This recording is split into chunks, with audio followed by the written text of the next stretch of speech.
Desgaste físico e atuação ruim. O Vasco passou, mas não convenceu. Rafael Paiva falou sobre a questão do desgaste e também sobre as mexidas que não deram certo. Hugo Moura também destacou a situação do desgaste físico.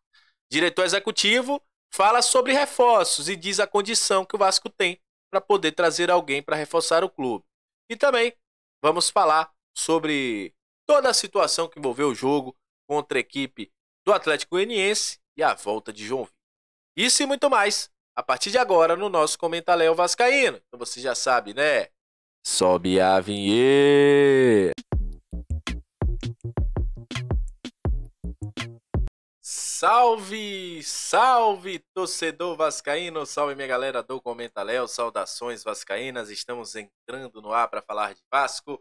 Aquele abraço para você que está sempre junto com a gente, que curte, compartilha, que se inscreve no nosso canal, que deixa seu comentário. Muito obrigado a você que está chegando pela primeira vez. Seja muito bem-vindo, eu sou o Léo, aquele lugar de análise, informação, opinião.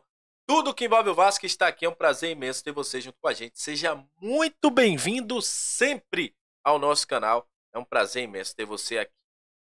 E vamos falar de Gigante da Colina, que graças a Deus se classificou, né? São 4,5 milhões na conta do Vasco da Gama. E agora esperar para toda a definição dessa quartas de final. Passando essa definição das quartas de final, teremos um novo sorteio. Aí a gente já sabe como é a situação, como é a CBF. A gente já está aqui já vacinado, vamos dizer assim, com os sorteios de Copa do Brasil. Foram 3 sorteios até agora e 3 sorteios que foram marcados em cima da hora, foi remarcado. Então a gente vai ter que esperar a CBF trazer essa dinâmica de quando eles vão marcar e quando eles vão remarcar, né? Porque é a tônica do que tem acontecido nessa Copa do Brasil 2024. Mas é isso, o Vasco agora terá um prêmio maior, uma premiação maior, se passar. O Vasco já teve até agora, só de premiação da Copa do Brasil, mais de 13 milhões de reais.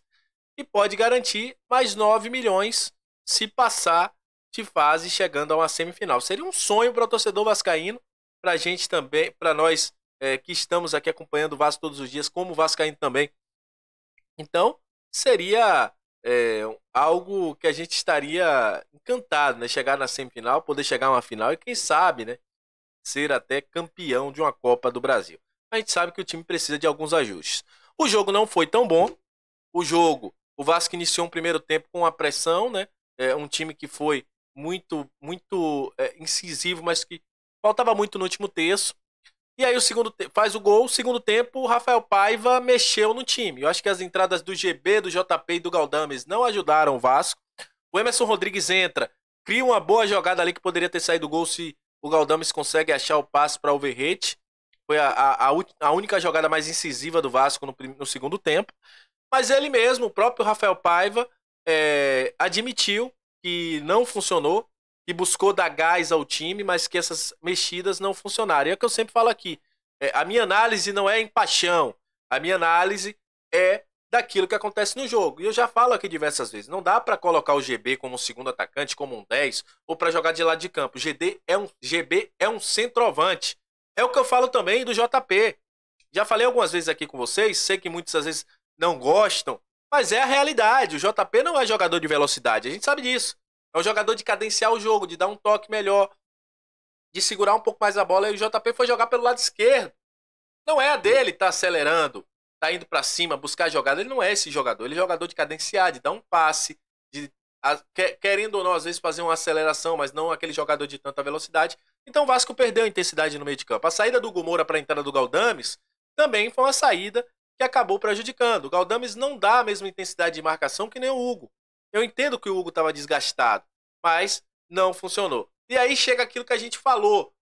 A gente vem falando aqui desde quando o Vasco está jogando aquela derrota do Vasco para o Atlético, a derrota do Vasco para o Atlético, para a equipe do Grêmio, na própria vitória do Vasco contra o Atlético Goianiense lá no Ascioli pelo Campeonato Brasileiro, eu falava, olha, o Vasco está dando sintomas de desgaste físico. Isso foi confirmado, tanto pelo Rafael Paiva, quanto pelo Hugo Moura. E falaram bastante de desgaste. E aí, é o que eu falei. Você não ter um elenco que possa te dar essa condição de você fazer essas variações, de você fazer essas mudanças, vai chegar uma hora de um time que joga com intensidade, porque o time do Rafael Paiva ficou notabilizado por ser esse time que marca em cima, que corre bastante, que vai aos 90 minutos em busca de dar o combate, vai sofrer. E é como o Hugo Moura falou, os jogadores já estão sentindo esse cansaço. O Vasco terá agora, nos últimos 20 dias, o maior tempo de descanso entre jogos que o Vasco teve. O Vasco jogou na terça, vai descansar quarta, treina quinta, treina sexta e joga no sábado. A primeira vez que o Vasco vai ter 3 dias de descanso em 20 dias. Então é complicado. Então, não é uma desculpa, mas é algo que para mim, eu já vim enxergando isso aqui, já falava com vocês nas lives, já falava com vocês nos vídeos, nas outras redes sociais, estava prejudicando o Vasco. O Vasco é um time de intensidade. Quando a parte física do Vasco ela não está ok, o time cai de rendimento. Mas ontem, exclusivamente falando do jogo contra a equipe do Atlético Goianiense, as mexidas do Rafael Paiva, o próprio Rafael Paiva fala sobre isso, fizeram o Vasco cair de rendimento, pois foram escolhas que não funcionaram. E você olha para o banco de reservas também, fica claro que a gente não tem condições. E aí, falando sobre reforços, o próprio diretor executivo do Vasco, em conversas aí com a galera do canal Mário Coelho, o Lineker, ele deixou claro que o Vasco, para contratar, é algo que eu até já tinha falado aqui para vocês em alguns momentos, para contratar o Vasco vai precisar dispensar alguns jogadores. Ele já disse aí que o Vasco tem essa possibilidade de 4 jogadores saírem, né? 4 jogadores que o Vasco já recebeu sondagens por eles. O Praxedes, ele deixou claro aí que o Praxedes, não só a questão do Atlético Paranaense, mas tem outros clubes que querem. Então o Vasco vai precisar enxugar a folha para poder contratar. Mas isso tem que ser urgente, porque o campo já está falando, o campo não está mais falando, o campo está berrando que o Vasco precisa reforçar. Para notícia feliz, o João Vitor está treinando normalmente, como o próprio Vasco informou, e já está disponível. Eu diria uma coisa, palpite, não é informação, viu gente? Palpite. Eu diria que o João Vitor já vai estar à disposição no jogo contra o Fluminense, mas não acredito que ele seja titular. Pode até ser, mas arriscaria aí que o João Vitor estaria como opção no banco de reservas para esse jogo contra a equipe do Fluminense. Jogo importante, jogo que acontece no Newton Santos e que pode ajudar aí o Vasco a ter um respiro maior nesse Campeonato Brasileiro, voltar a vencer no Campeonato Brasileiro da Série A, né?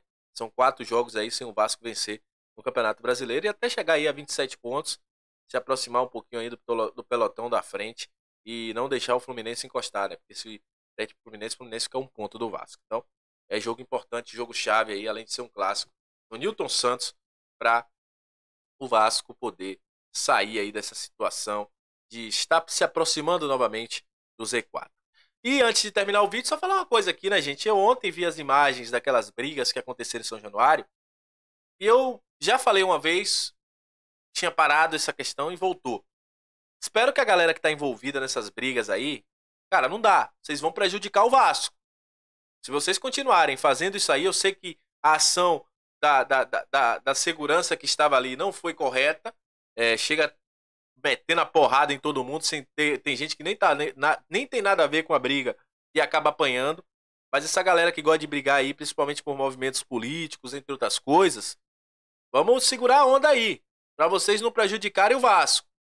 Vamos esquecer as vaidades e vamos ficar atentos de olho, porque vocês podem prejudicar o Vasco com essas brigas aí que acontecem na arquibancada. E num dia de vitória, cara, independente de quanto for o resultado do jogo, tem que se comemorar. Vai comemorar quando perde? Eu nunca vi ninguém comemorando quando o time joga mal e perdeu.